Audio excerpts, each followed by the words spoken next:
ভিন্ন যে অবস্থান করে তার চতুর্দিকেই বিপদ। তার চরণে শরণাগত হওয়ার সহজতর সুন্দরতম একটি উপায় প্রভু নিজে তৈরি করে দিয়েছেন। আমরা মনে করি প্রভু বন্ধু সুন্দরের সমগ্র 50 বছরের লীলা আলোচনা করলে আমরা যা দেখতে পাই, যদি মনে করি সাধারণের দৃষ্টিতে যে শুধু প্রভুকে চরণে তুলসী দিলাম, ভোগ দিলাম, আরতি করলাম, বন্ধুরা তরঙ্গিনী পাঠ করলাম, কীর্তন করলাম, তাহলেই মনে হয় প্রভুকে পাবো। কিন্তু প্রভু বন্ধু সুন্দর এর চেয়ে সুন্দরতম সমাধান দিয়েছে। বলছে আমি হরি নামে, বলছে আমি হরি নামে এ ভিন্ন অন্য কারণ নই। যদি আমি মনে করি যে জগৎ বন্ধুর মন্ত্রে দীক্ষিত, আমি জগৎ বন্ধু বুঝি আমার একা। যদি মনে করি, যদি হিন্দু হয়ে মনে করি যে জগৎ বন্ধু আমার, অন্যরা মনে করবে যে আমার, অন্য সম্প্রদায় মনে করে না জগৎ বন্ধু বোঝে আমার তো অন্য। আর প্রভু বন্ধু সুন্দর বলছে আমি কারো ব্যক্তিগত সম্পত্তি নই। বলছে আমি হরি নামে, যে হরি নাম করে আমি তার সাথেই থাকি। কারণ দেখবেন শ্রীঅঙ্গনে গেলেন, যেখানে কীর্তনের স্থলী, তার উপরে বড় করে লেখা আছে হরি নাম প্রভু জগৎ বন্ধু। যেই হরি সেই নাম, সেই প্রভু, সেই জগৎ বন্ধু। যদি ত্রিকাল গ্রন্থখানা খোলেন তাহলে দেখবেন এগুলো সব ইকুয়াল ভ্যালু করে দেওয়া আছে। যে কারণ হরি যিনি, তিনি হলেন নাম, নাম নামে অভেদ সত্তা। যেই নাম সেই কৃষ্ণ ভজ নিষ্ঠা করি, নামেরও সহিত আছেন আপনি শ্রী হরি।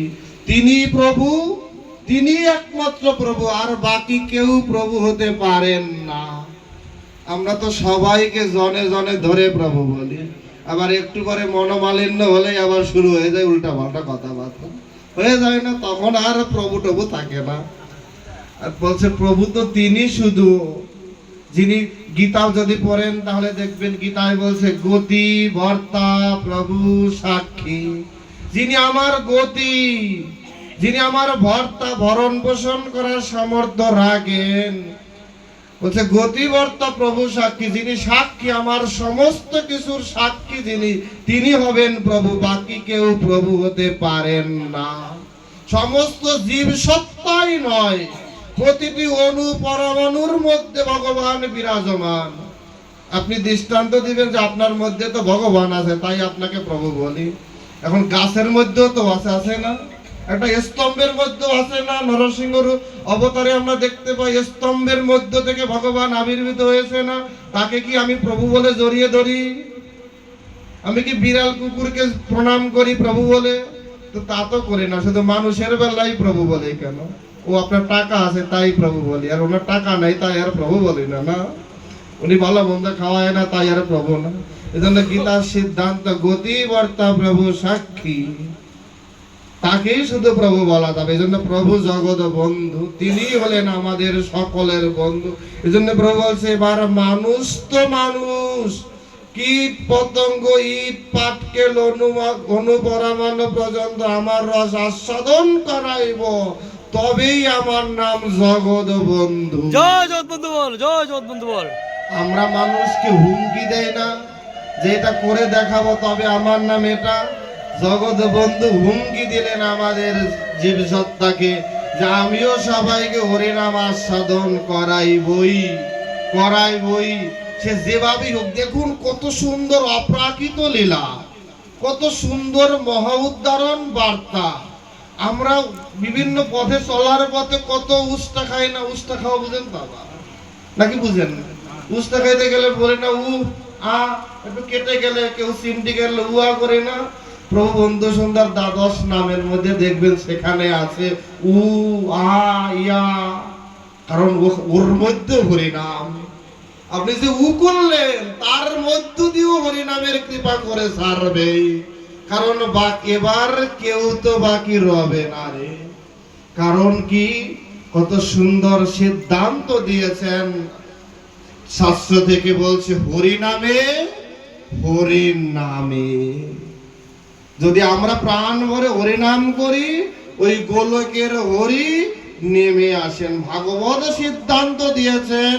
ভাগবতের প্রথম অধ্যায় পরম গুরুদেব মহানামৃত ব্রহ্মচারী মহারাজের ভাগবত ফেলালাভ দেখলে দেখবেন, সেখানে বলছে অনন্ত শাস্ত্রের নির্যাস তত্ত্ব তো আছে শ্রীমদ ভাগবতে।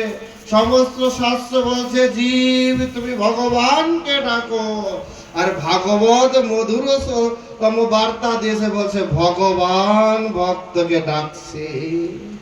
বলছে সমস্ত শাস্ত্রের নির্যাস তত্ত্ব যে ভগবান ভক্তকে প্রতিনিয়ত ডাকছে। কারণ শুধু কান পেতে থাকলেই ভগবানের ডাক শোনা যায়। বলছে ভাগবত বলছে এখনো বৃন্দাবনে কৃষ্ণের বাঁশি বাজে, কই আমি তো শুনি না। কারণ আসলে আমার বাজে কানে বাজে না। অন্ত প্রাণে ভগবানকে ডাকলে ভগবানের বাঁশির ধ্বনি শোনা যায়। আমার পরমারাধ্য গুরু মহারাজ গত ইষ্টগোষ্ঠীতে পাঠে বলেছিলেন একটি লীলার কথা।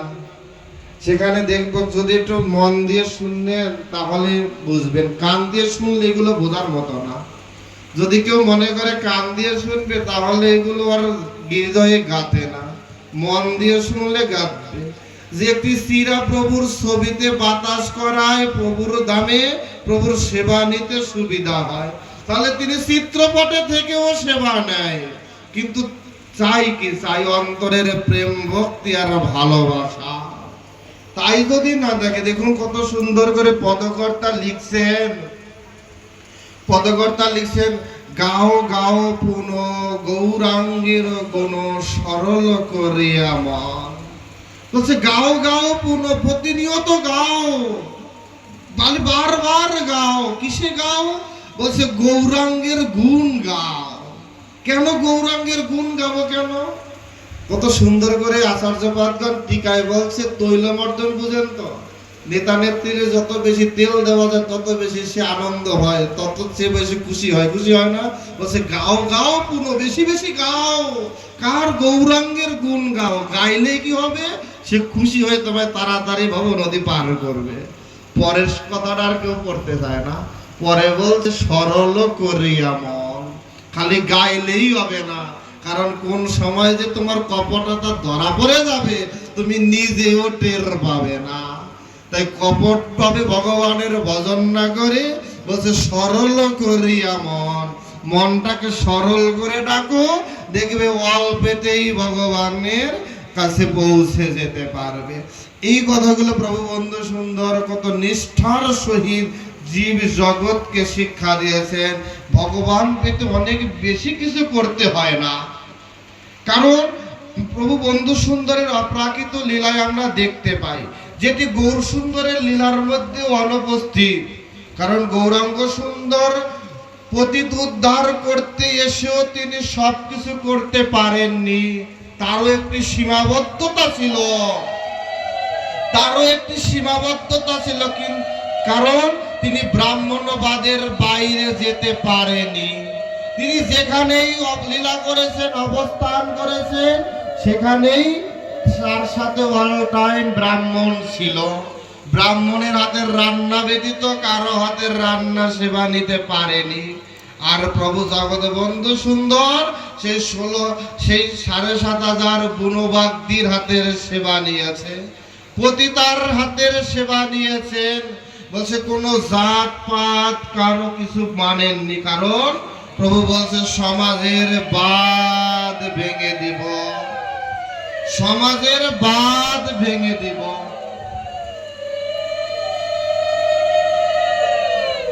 ভাগবত পাঠে একবার উলুধ্বনি করে, এই 3বার উলুধ্বনি করে করে সময় নষ্ট করার দরকার আছে?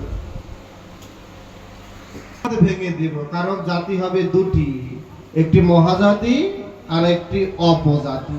যারা হরিনাম করে তারা মহাজাতি, আর যারা হরিনাম করে না তারা অপজাতি। তাহলে আসলে কি আমরা হরিনাম করি? আমরা সবাই ভগবানের ভক্ত হই। এই জন্য কত সুন্দর করে আচার্যপাদ সিদ্ধান্ত দিয়েছে, বলছে বর্তমান সময়ে ধার্মিকের অভাব নাই, কিন্তু মানুষের বড় অভাব। সবাই ধার্মিক, সবাই ধর্মচর্চা করে, সবার কপালে তিলক আছে, গলায় মালা আছে, হাতে জপের থলি আছে, সবাই সব করে, কিন্তু প্রকৃত মানুষ কোথায়? কারণ এখানে যদি একটু প্রসাদে কম পড়ে না, তাহলে দেখা যাবে না কি এমন সুন্দর করে আমরা ভক্ত অভক্ত হইতে বেশি সময় লাগে না।